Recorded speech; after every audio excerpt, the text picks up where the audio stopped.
Good afternoon from yammybtv. Wishing you all well today, sending loads of love and hoping your Sunday is going the best it possibly can. I'm answering a request this morning, partially for young Sasha.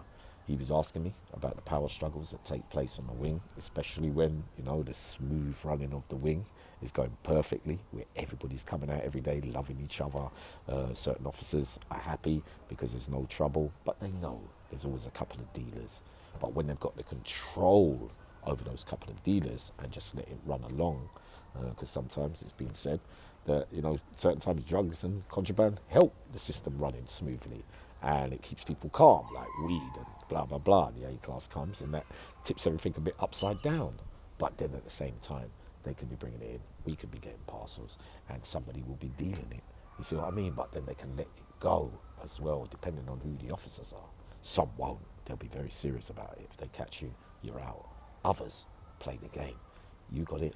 You look after me, and I'll look after you, because they can let you know when there's a spin coming, when you're going to get your cell raided. Remember that they can get information and then warn you if you're the dealer, especially if you've got your hands, in the pies. Especially, but they've always got someone has always got a hold over you. But with officers as well, you sometimes got a hold on them, and they don't want the smooth running of what they've got to go wrong either.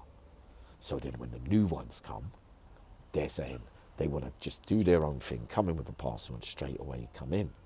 So everybody's watching now because there's change. So the financial situation is going to change on that wing, because others are going to be nicking bits off the bits that the big band or whatever was earning. So you're going to be 50 quid, 100 quid, whatever. It's going to upset things in all ways. Lunatic. Remember when the odd man comes up? We've seen it loads of times. He comes on a wing, nobody knows who he is, and he's going, "Oi!" shouting that, and they go, if everyone's sort of going, "Who's that loud geezer? What? Who is he? What is he? Oh, he's got to go, in he?" And you're not doing it yourself. But then this man is causing real because he's confrontational. So nobody wants to actually get moved by doing anything bad sometimes, or they're scared and they think, who the effing hell is this? But then that's a lunatic, and then he can come unstuck very quickly with that kind of behaviour. But when you're a dealer and you're coming, I remember when they came to Loudon, the Manchester lot, walked on a wing, I knew one of them. And obviously I was running around, and during that time, it's fair to say, I was doing the Fistful of Dollars one, where you constantly change sides so that everybody battles, and then in the end you just know that you're on your own. Remember Clint Eastwood played it really well, coming out wolf in sheep's clothing. You see what I mean? Because all the time you're pretending to be here and there, but really you're just after what you want.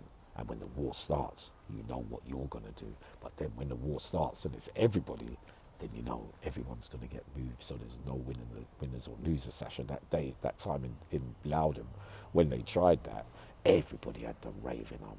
And what makes me laugh, Sasha, as well, they're always quick, everybody say, yeah, he's a wrong and a snitch, da, da, da, da. But at the same time, you're playing with you're still doing it yourself, because you're saying to them, yeah, everything's going a bit wrong since he come. You get rid of him, and then you've got the things where things are planted in cells as well. But notes are put in the box anonymously so that they can read, and then they say, right, there's a knife in that cell, can't get it. But it's not the man whose cell it is. Somebody's put it in there so that you can get moved off the wing. That's a reason for moving you, because you're attempting to take people's positions away from them. That's how it happened. That can happen very quickly, so that the smooth running continues. But then when you lose control, like in Loudon that day, everybody ended up down the block. So there's no winners and losers, but they come for the Manchester lot first. I know, and then the big guy, I'll never forget it. They come for him, but I'm listening to myself, I'm thinking, oh no, everyone's getting moved, because and now everything's gone wonky. You see what I mean? On the wings, extra stabbings, extra fights, more bullying, because the more dealers there are for people like me, yeah, that's a godsend in there, isn't there? Because I'm going, right, I could go to him, but it upsets everything. It never works out, and then you're the one running about, especially when you got the big man who gets him moved, and then he put them in a note box, but he wants to blame all the runners that are running around. It was him, he's gone now. Yeah, they call everybody's name, and then you got the idiots that go, yeah, it probably was him, really. But people are hiding real skeletons about the way that being proper as a gangster really is. because you know there's a list of rules that, yeah, I'm like this, I'm like that, and you know I'm a proper gangster. I do things fairly. You know, I'm all right to women. I don't hit children, but you know I still am a bit of a hard man and do the business. But I'm very, very serious, and if you mess with me, blah blah blah. But then on the other side, you don't bring no one to jail with you. You go to jail, you do your bird, you accept it, and blah blah blah. But behind the scenes, not many, you know, but there is a percentage that, you know, don't practice what they preach, because it's very hard rules to live up to be a gangster. I mean, who invented it? Who invented it really? You know, who invented it really? But yeah, that was the one time in Louderman, and I heard, that's right, the big man from Birmingham. Oh no, David is about 6 foot on, 6'5", but he didn't want to go down the block, and I could hear him because he was from Manchester. Oh, and Birmingham as well, but he joined them, yeah. And they were dragging him down the block, but he was crying and holding on to the pub. I don't want to go down, because some people, you know, like when it's like being outside on the streets, and then you end up getting down the block, but someone's scared to go down there. They don't like it. They can't handle it. You know, don't think because someone can have a row or do that. There's always different things that they can't handle that make them feel weaker and vulnerable all the time. But a lot of the time, Sasha, it goes badly wrong. There's no winners and losers, and it's a revolving cycle. In the old days, there was one or two, one man. You get the burn off, the cards, the things, the bookmakers, blah. Everything was always set out and laid out. Now there are too many who want to be number one. Do you see what I mean? And I'm not listening to him. Someone asked me yesterday, how were the olders? Are they respected by the others? In the old days, 80s, you know, that kind of 70s, 80s, the olders were respected much more. But now, not so much now. They're not going to say, just because you got stuff over there, the youngsters say, well, I've no business, I'm doing my thing, you know, because everything's speeded up now. So can it ever be solved?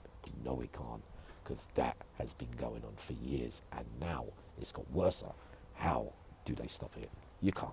There's no way of stopping it, because it's easy to get a job in prison now for officers. They come from all walks of life. It's not the army lot from thing, and they can be get out very easy. Some are even coming in purposely to go make money by bringing stuff in for a year and then leave the job and blah blah blah. Do you see what I mean?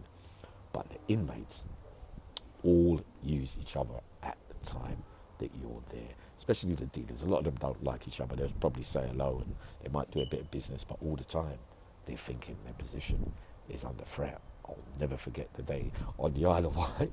I know as well, like, you know, you got the officer when you got the bent one that brings stuff in. There's not always bent officers on one wing at any given time, but sometimes there is the one that brings the stuff in, and then you got the one that don't bring the stuff in, but he's watching, you know, he's inmates in their position of trust, because they've got holds over them sometimes as well, and they can do tit for tat with them. Well, I helped you on that, you better tell me if there's any trouble. So you've got that officer there, and then he can go and write down, well, what's his name, just come on the wing, everything was all right, and now it's because of him, and then we're going to try and get you moved.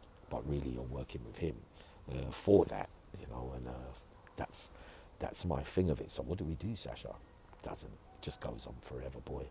And those power struggles, you know, even not for money sometimes, and it's just so that you can be remembered. Remember when we was on the wing, I had the whole thing locked off, everybody had drink, bing, bing, bing, but bloody hell, man, so what? Really, I know it meant a lot to me back in the day when all those things was happening. Yeah, we lived life, it was all right. It's just a false sense of security to make you feel like even though you got convicted and sentenced, you can still carry on with your stuff in here, make yourself feel good. The mobile phone speeded things up as well, Sasha.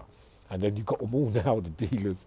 So when you go and buy a phone or you go and buy something, they tell one of their soldiers around them that, yeah, I just shot at him and gave him that, and then they can run straight in and rob you, and then you think, well, how you was the only one that, no, I knew that we got here, but it's all thing. And then they've got the things where they can do the money and all that now, and you've got to put money in this account, and then come say, oh, it's not in there.